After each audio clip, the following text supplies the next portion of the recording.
Om Shanti. Good morning. आज 29 मार्च 2025।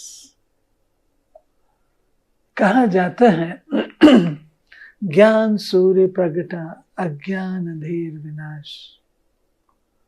ज्ञान सूर्य जब उदित होते हैं तो अज्ञानता रूपी अंधकार का नाश हो जाता है। ये बात समझने की है। ज्ञान सूर्य आ गया, क्या उसे अज्ञान ऐसे खत्म हो जाएगा? ज्ञान सूर्य आते हैं, हमें तीसरा नेत्र ज्ञान का देते हैं, जिस नेत्र से जो हम पहले अज्ञानता में थे, बेसमझी में थे, वो हमारी अज्ञानता समाप्त होती है। हमारी दादी मनोहर कहा करती थी, हम 5 बातों में उल्टे हो गए, उल्लू हो गए। पहले कहती थी है हम आत्मा, समझ लिया देह। है हम परमात्मा पिता की संतान, लौकिक को समझ लिया। हमारा घर है परम धाम, इसको ही समझ लिया। हमारा स्वधर्म है पवित्रता और शांति, अपने को दे के धर्मों में बांध दिया। है हम आत्मा अजर अमर अविनाशी, स्वयं को देह समझ करके विनाशी समझ के बैठ। तो ये सारी बातें हमारी ठीक होती हैं, ना कि ये तो आत्मा के विषय में, परमात्मा के विषय में, ड्रामा के विषय में, धर्मों के विषय में कितनी बातें बाबा हम बच्चों को स्पष्ट करते। और बाबा के आने के बाद जब हम आत्माओं का तीसरा नेत्र खुलता है, बाबा ही खोलते हैं, सब प्रकार की समझ आती है और जीवन में हम उन चीजों को अपनाते हैं। उससे अज्ञानता का नाश होता है। अज्ञानवश हम गलत काम करते हैं, वो सब समाप्त होते हैं। तो बाबा ने आज कहा है कि बच्चे, तुम्हारी बुद्धि का भटकना भी बंद हो जाता है, क्योंकि अज्ञानता में कभी यहाँ गए, कभी वहां गए, कभी वहां गए, लेकिन बुद्धि सदा भटकती रही। बुद्धि को ठिकाना मिल जाता है, बुद्धि अब भटकती नहीं है। सुनते हैं बाबा के आज के मधुर महावाक्य। मीठे बच्चे, तुम्हें ज्ञान से अच्छी जागृति आई है। आई है ना भाई जागृति? सबको आई है? आपको जागृति आई? तुम अपने 84 जन्मों को निराकार और साकार बाप को जानते हो। तुम्हारा भटकना बंद हुआ। प्रश्न पूछा गया है, ईश्वर की गतमत न्यारी क्यों गाई हुई है? क्योंकि वो ऐसी मत देते हैं जिससे तुम ब्राह्मण सबसे न्यारे बन जाते हो। तुम सबकी एक मत हो जाती है। ईश्वर ही है जो सबकी सदगति करते हैं, पुजारी से पूज्य बनाते हैं। इसलिए उनकी गत मत न्यारी है, जिसे तुम बच्चों के सिवाय और कोई समझ नहीं सकता। ओम शांति। तुम बच्चे जानते हो, बच्चों की अगर तबीयत ठीक नहीं होगी तो बाप कहेंगे भलियां सो जाओ, इसमें कोई हर्जा नहीं, क्योंकि सिक्की लदे बच्चे हैं, अर्थात 5000 वर्ष बाद फिर से आकर मिले हैं। बोलते हैं तबीयत ठीक नहीं, यहाँ क्लास में आके सो जाओ, मुरली तो सुनेंगे। किसको मिले? बेहद के बाप को। ये भी तुम बच्चे जानते हो, जिनको निश्चय है बरोबर हम बेहद के बाप से मिले हैं। क्योंकि बाप होता ही है एक हद का, दूसरा बेहद का। दुख में सब बेहद के बाप को याद करते हैं।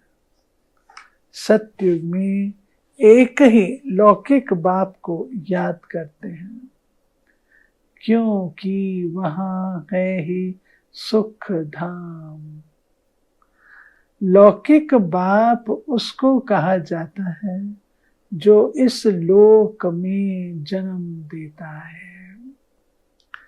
पारलौकिक बाप तो एक ही बार आकर तुमको अपना बनाते हैं। तुम रहने वाले भी बाप के साथ अमर लोक में हो, जिसको परलोक परम धाम कहा जाता है। वो है परे ते परे धाम। स्वर्ग को परे ते परे नहीं कहेंगे। स्वर्ग नरक यहाँ ही होता है। नई दुनिया को स्वर्ग, पुरानी दुनिया को नरक कहा जाता है। अभी है पतित दुनिया, पुकारते भी हैं हे पतित पावन आओ। सतयुग में ऐसे नहीं कहेंगे। जब से रावण राज्य होता है तब पतित बनते हैं। उनको कहेंगे 5 विकारों का राज्य। सतयुग में है ही निर्विकारी राज्य। भारत की कितनी जबरदस्त महिमा है, परंतु विकारी होने के कारण भारत की महिमा को जानते नहीं। भारत संपूर्ण निर्विकारी था जब ये लक्ष्मी नारायण राज्य करते थे। अभी वह राज्य नहीं है। वह राज्य कहाँ गया? लक्ष्मी नारायण जहाँ राज्य करते थे वो कहाँ गया? ये पत्थर बुद्धियों को मालूम नहीं। और सभी अपने अपने धर्म स्थापक को जानते हैं। एक ही भारतवासी हैं जो न अपने धर्म को जानते, न धर्म स्थापक को जानते हैं। और धर्म वाले अपने धर्म को तो जानते हैं, परंतु वो फिर कब स्थापन करने आएंगे ये नहीं जानते। अपने धर्म स्थापक को जानते, लेकिन वो फिर इस धरा पर कब आएंगे, कब स्थापना करेंगे ये नहीं जानते। क्यों? सिख लोगों को भी ये पता नहीं है हमारा सिख धर्म पहले था। नहीं, गुरु नानक ने आकर स्थापन किया तो जरूर फिर सुख धाम में नहीं रहेगा। तभी गुरु नानक आकर फिर स्थापन करेंगे, क्योंकि वर्ल्ड की हिस्ट्री ज्योग्राफी रिपीट होती है। क्रिश्चियन धर्म भी नहीं था, फिर स्थापना हुई। पहले नई दुनिया थी, एक धर्म था। सिर्फ तुम भारतवासी ही थे, एक धर्म था। फिर तुम 84 जन्म लेते लेते ये भी भूल गए हो हम ही देवता थे। फिर हम ही 84 जन्म लेते हैं, तब बाप कहते हैं तुम अपने जन्मों को नहीं जानते हो। मैं बतलाता हूं हे अर्जुन, तेरे मेरे अनेक जन्म हुए जिन्हें तू नहीं जानता, परंतु मैं जानता हूं। आधा कल्प राम राज्य था, फिर रावण राज्य हुआ है। पहले है सूर्यवंशी घराना, फिर चंद्रवंशी घराना राम राज्य, सूर्यवंशी लक्ष्मी नारायण के घराने का राज्य था। जो सूर्यवंशी लक्ष्मी नारायण के घराने के थे सो 84 जन्म ले अभी रावण के घराने के बने हैं। आगे पुण्य आत्माओं के घराने के थे, अभी पाप आत्माओं के घराने के बने हैं। 84 जन्म लिए हैं, वे तो 84 लाख कह देते। अब 84 लाख का कौन बैठ विचार करेंगे, इसलिए कोई का विचार चलता ही नहीं। अभी तुमको बाप ने समझाया है, तुम बाप के आगे बैठे हो। निराकार बाप और साकार बाप दोनों ही भारत में नामी ग्रामी हैं, गाते भी हैं, परंतु बाप को जानते नहीं हैं। अज्ञान नींद में सोए पड़े। शिव बाबा को जानते हैं, कोई ऐसा मंदिर नहीं होगा जहां शिवलिंग ना हो, सारे भारत। और ब्रह्मा को नहीं जानते, ये बात। उसके नाम से बहुत सारी चीजें हैं, परंतु ब्रह्मा जी के मंदिर नहीं है। क्यों नहीं है? क्योंकि वो पूज्य नहीं थे, पुरुषार्थी थे। ज्ञान से जागृति होती है। रोशनी में मनुष्य कभी धक्का नहीं खाते, अंधियारे में धक्के खाते रहते। भारतवासी पूज्य थे, अब पुजारी हैं। लक्ष्मी नारायण पूज्य थे ना, ये किसकी पूजा करेंगे?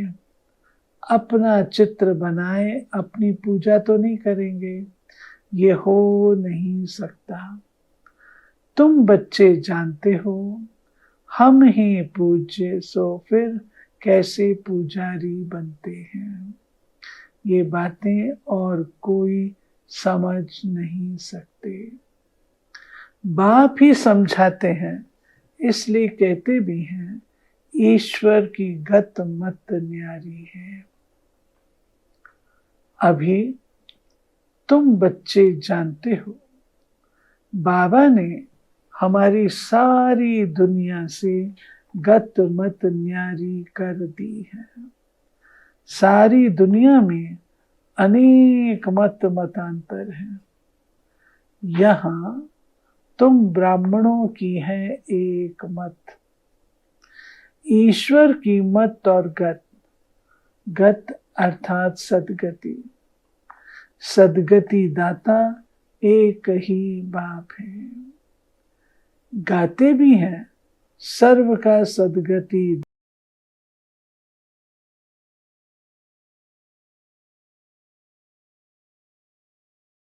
दाता राम। सोझे में है सुख, अंधियारे में ही पुकारते हैं। बंदगी करना माना बाप को बुलाना, भीख मांगते हैं ना। देवताओं के मंदिर में जाकर भीख मांगना हुआ ना। सत्युग में भीख मांगने की दरकार नहीं। भिखारी को इंसॉल्वेंट कहा जाता है। सत्युग में तुम कितने सॉल्वेंट थे, उसको कहा जाता है सॉल्वेंट। भारत अभी इनसॉल्वेंट, ये भी कोई समझते नहीं। कल्प की आयु उल्टी सुल्टी लिख देने से मनुष्यों का माथा ही फिर गया है। बाप बहुत प्यार से बैठ समझाते हैं। कल्प पहले भी बच्चों को समझाया था। मुझ पतित पावन बाप को याद करो तो तुम पावन बन जाएंगे। पतित कैसे बने हो? विकारों की खाद पड़ी है। सब मनुष्य जंक खाए हुए हैं। अब वो जंक कैसे निकले? जंक समझते ना, रस्ट। बाबा कहते हैं जो आपका ओरिजिनल रूप था उसमें माया ने जंक लगाया। काम, क्रोध, लोभ, मोह, अहंकार एकदम माया ने क्या कहे शक्तिहीन बना दिया। तब बाबा कहता है जंक लगी हुई चीज को घासलेट में डाला जाता है, मिट्टी के तेल में, उसका जंक निकालने के लिए। तो तुम बच्चों को ज्ञान की घासलेट में, योग की घासलेट में अपने इन संस्कारों को साफ करना है। बाबा कहते हैं अच्छा, कल ये भी कोई समझते नहीं। दूसरी तरफ कल्प की आयु लंबी चौड़ी कर दी। अब कल्प की आयु जब लंबी चौड़ी तो लोग कहते हैं अरे इतना समय पड़ा है, क्या फर्क पड़ता है, जो मर्जी है सो करो। दे अभिमान छोड़, देही अभिमानी बनो, मुझे याद करो, अपने को आत्मा समझो। पहले तुम हो आत्मा, फिर शरीर लेते हो। आत्मा तो अमर है, शरीर मृत्यु को पाता है। सत्युग को कहा जाता है अमर लोक, कलयुग को कहा जाता है मृत्यु लोक। दुनिया में ये कोई भी नहीं जानते कि अमर लोक था, फिर मृत्यु लोक कैसे बना। जब अमर लोक था, इतना अच्छा सत्युग था, तो मृत्यु लोक में कैसे परिणत हुआ। अमर लोक अर्थात अकाल मृत्यु नहीं होती, वहां आयु भी बड़ी रहती है। वो है ही पवित्र दुनिया। तुम राज ऋषि हो। ऋषि पवित्र को कहा जाता। तुमको पवित्र किसने बनाया? उनको बनाते हैं शंकराचार्य, तुमको बना रहे हैं शिवाचार्य। ये कोई पढ़ा हुआ नहीं है। इन द्वारा तुमको शिव बाबा आकर पढ़ाते हैं। शंकराचार्य ने तो गर्भ से जन्म लिया, कोई ऊपर से अवतरित नहीं हुआ। बाप तो इनमें प्रवेश करते हैं, आते हैं जाते हैं, मालिक हैं, जिसमें चाहे उनमें जा सकते हैं। बाबा कहते हैं शिवाचार्य वो तो स्वच्छंद है, शिव बाबा वो तो कहां पर भी जा सकते हैं। बाबा ने समझाया है कोई का कल्याण करने अर्थ मैं प्रवेश कर लेता हूं, आता तो पति तन में ही हूं, बहुतों का कल्याण करता हूं। बच्चों को समझाया है माया भी कम नहीं है। कभी कभी ध्यान में माया प्रवेश कर उल्टा सुल्टा बुलवाती रहती है, इसलिए बच्चों को बहुत संभाल करनी। कभी आते हैं संदेशियां कुछ सुनाती हैं, तो बाबा कहते हैं आप लोगों को भी थोड़ा समझदार बनना है। कईयों में जब माया प्रवेश कर लेती तो कहते मैं शिव हूं, फलाना हूं। माया बड़ी शैतान है। समझदार बच्चे अच्छी रीति समझ जाएंगे ये किसका प्रवेश है। शरीर तो उनका मुकर्रर ये है ना, फिर दूसरे काम सुने ही क्यों। तो समझदारी चाहिए। आजकल जैसे कहते हैं फलाने में शिव बाबा आता है, फलाने ये तन नया तन निकला है। बाबा ने तो कभी किसी मुरली में कहा ही नहीं कि नया तन लूंगा मैं, चौथा पांचवा तन लूंगा, तो कभी नहीं कहा। एक ही तन है, मुकर्रर तन एक ही है, ब्रह्मा और कोई नहीं। गुलजार दादी का रथ अव्यक्त बाप दादा का रथ है। अव्यक्त बाप दादा दो, शिव बाबा का रथ एक ही है। शिव बाबा के दो रथ नहीं है, अनेक नहीं है, एक ही रथ है। गुलजार दादी का रथ अव्यक्त बाप दादा का है और उसकी निशानी है मंदिरों में। एक बड़ा नंदीगण होता है, एक छोटा। तो बाबा कहते समझदारी चाहिए। अगर सुनते हो, बाबा से पूछो ये बात राइट है व नहीं, बाप झट समझा देंगे। कई ब्रह्मणियां भी इन बातों को समझ नहीं सकती कि ये क्या है। कोई में तो ऐसी प्रवेशता होती जो चमाट भी मार देते, गालियां भी देने लग पड़ते। अब बाप थोड़ी गाली देंगे, बाबा थोड़ी बैठ के किसको चमाट मारेगा गाली। इन बातों को भी कई बच्चे समझ नहीं सकते। फर्स्ट क्लास बच्चे भी कहाँ कहाँ भूल जाते हैं। सब बातें पूछनी चाहिए, क्योंकि बहुतों में माया प्रवेश कर लेती है। फिर ध्यान में जाकर क्या क्या बोलते रहते हैं, इसमें भी बड़ा संभालना चाहिए। बाप को पूरा समाचार देना चाहिए। फलाने में मम्मा आती है, फलाने में बाबा आते हैं। इन सब बातों को छोड़ बाप का फरमान है, माम एकम याद करो। बाप को और सृष्टि चक्र को याद करो। रचयिता और रचना का सिमरण करने वाले की शक्ल सदैव हर्षित रहेगी। बहुत है जिनका सिमरण होता नहीं है।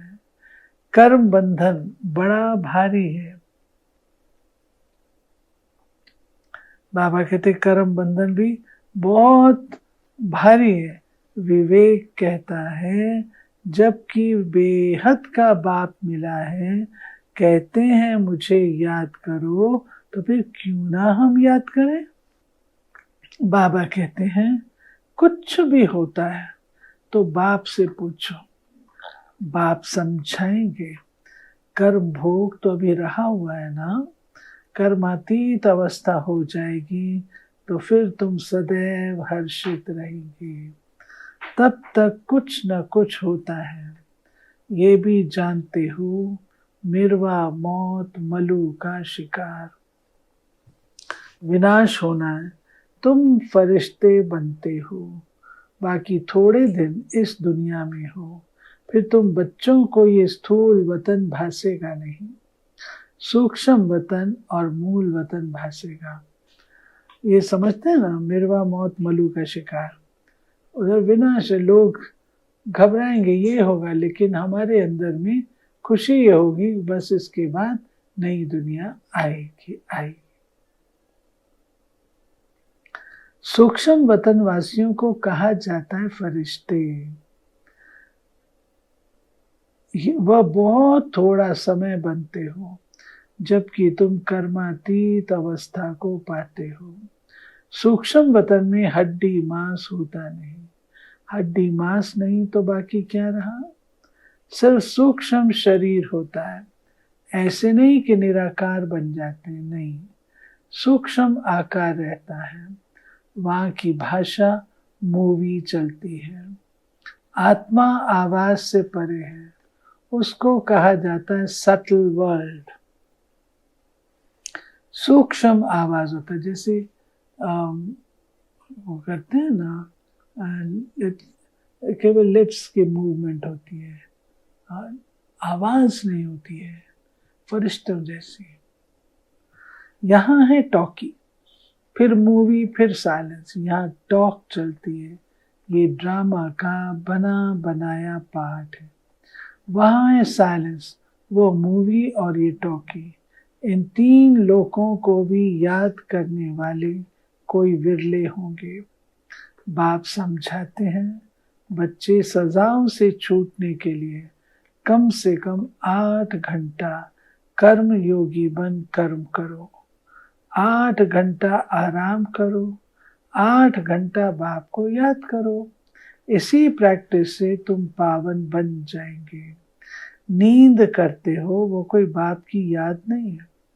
ऐसे भी कोई ना समझे कि बाबा के तो हम बच्चे हैं ना, फिर याद क्या करें। नहीं, बाप तो कहते मुझे वहां याद करो। कई बार ऐसा है तो हम तो हैं ही बाबा के, तो याद करने की क्या जरूरत है, लेकिन बाबा कहते नहीं, मुझे मूल वतन में याद करो। अपने को आत्मा समझ मुझे याद करो।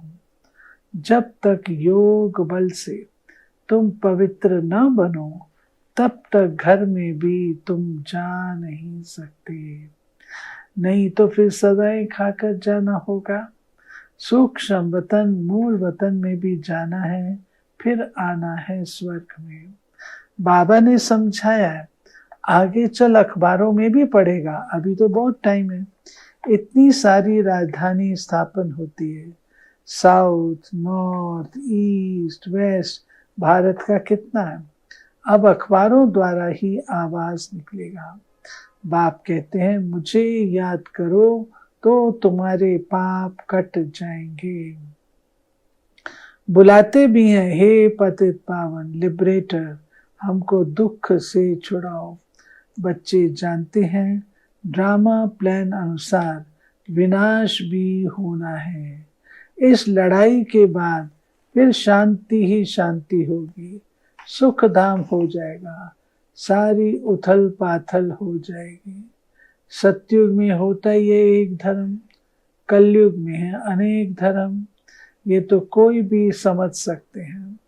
सबसे पहले आदि सनातन देवी देवता धर्म था। जब सूर्यवंशी थे तो चंद्रवंशी नहीं थे, फिर चंद्रवंशी होते हैं। पीछे ये देवी देवता धर्म प्राय लोप हो जाता है। पीछे फिर और धर्म वाले आते हैं, वो भी जब तक उनकी संस्था वृद्धि को पाए तब तक मालूम थोड़ी पड़ता है। अभी तुम बच्चे सृष्टि के आदि मध्य अंत को जानते हो। तुमसे पूछेंगे सीढ़ी में सिर्फ भारतवासियों को क्यों दिखाया। बोलो ये खेल है भारत पर। आधा कल्प है उन्हों का पाठ, बाकी द्वापर कलयुग में अन्य सब धर्म आते हैं। ये जो सृष्टि चक्र है उसमें चारों युगों का ज्ञान है। उसमें चक्र में विशेष रूप से युगों का ज्ञान है, संगम युग का ज्ञान है। जो कल्प वृक्ष है उसमें धर्मों के विस्तार का ज्ञान है, कैसे सारे सारे धर्म आते हैं। जो सीढ़ी है, सीढ़ी के चित्र में सारी कहानी भारत की है, भारत के उत्थान और पतन की। कैसे हम आत्माएं आदि में आते हैं, फिर चक्र लगाते हुए 84 जन्म लेते हैं। सीढ़ी उसकी कहानी।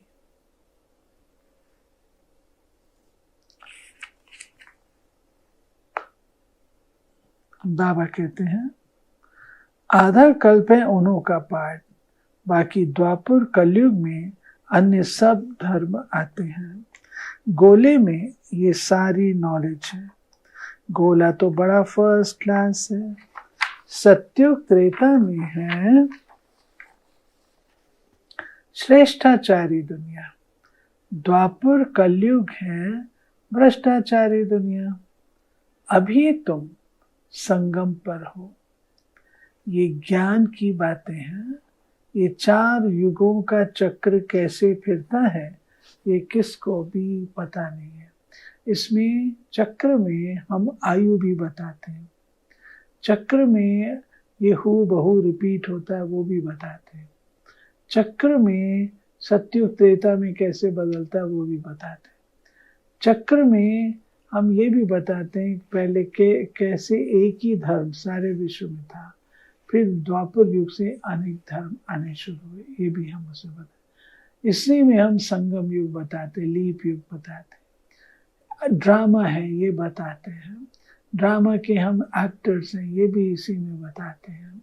फिर कैसे हम आत्माएं ड्रामा पूरा होने पर जाती हैं वो भी बताते हैं। महाप्रलय नहीं होती वो भी इस चित्र में बताते हैं। तो इस प्रकार बाबा कहते हर चित्र की अपनी विशेषता है। सतयुग में इन लक्ष्मी नारायण का राज्य होता है। उनको भी ये थोड़ी पता रहता कि सतयुग के बाद फिर त्रेता होना है, त्रेता के बाद फिर द्वापर कलयुग आना है। यहाँ भी मनुष्यों को बिल्कुल पता नहीं। बल कहते हैं परंतु कैसे चक्र फिरता है ये कोई नहीं जानते। इसलिए बाबा ने समझाया है सारा गीता पर जोर रखो। सच्ची गीता सुनने से स्वर्गवासी बनते हैं। यहाँ शिव बाबा खुद सुनाते हैं, वहाँ मनुष्य पढ़ते हैं। गीता भी सबसे पहले तुम पढ़ते हो।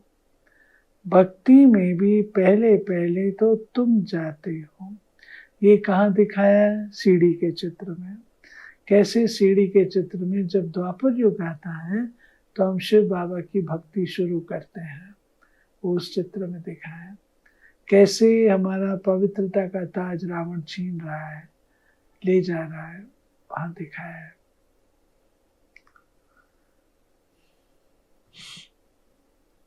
शिव के पुजारी पहले तुम बनते हो। तुमको पहले पहले पूजा करनी होती है। अव्यभिचारी एक शिव बाबा की, पहले केवल अव्यभिचारी पूजा होती है, केवल एक शिव बाबा की, और कोई की पूजा नहीं होती। उसको कहते हैं अव्यभिचारी। बाबा कहते हैं सोमनाथ मंदिर और किसकी ताकत थोड़ी बनाने की। बोर्ड पर कितने प्रकार की बातें लिख सकते हैं। ये भी लिख सकते हैं भारतवासी सच्ची गीता सुनने से सचखंड के मालिक बनते हैं।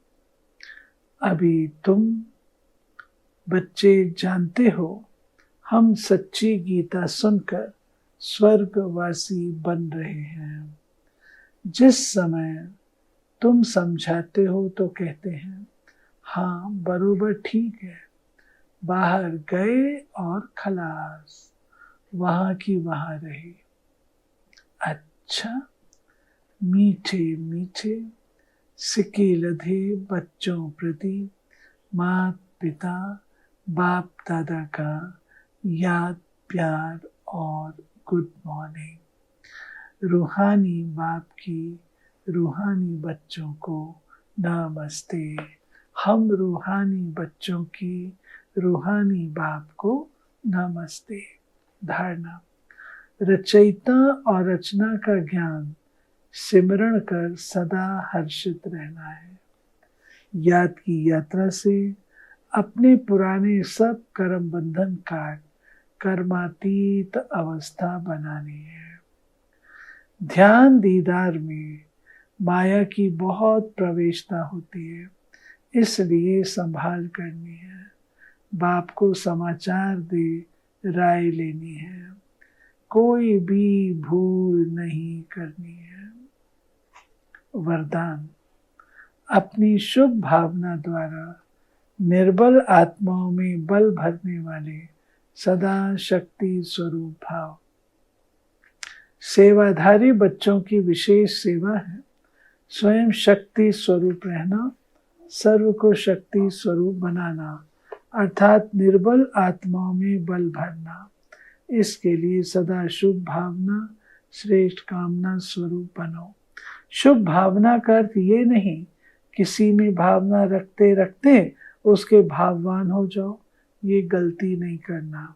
शुभ भावना भी बेहद की हो, एक के प्रति विशेष भावना भी नुकसान कारक है, इसलिए बेहद में स्थित हो निर्बल आत्माओं को अपनी प्राप्त हुई शक्तियों के आधार से शक्ति स्वरूप बनाओ।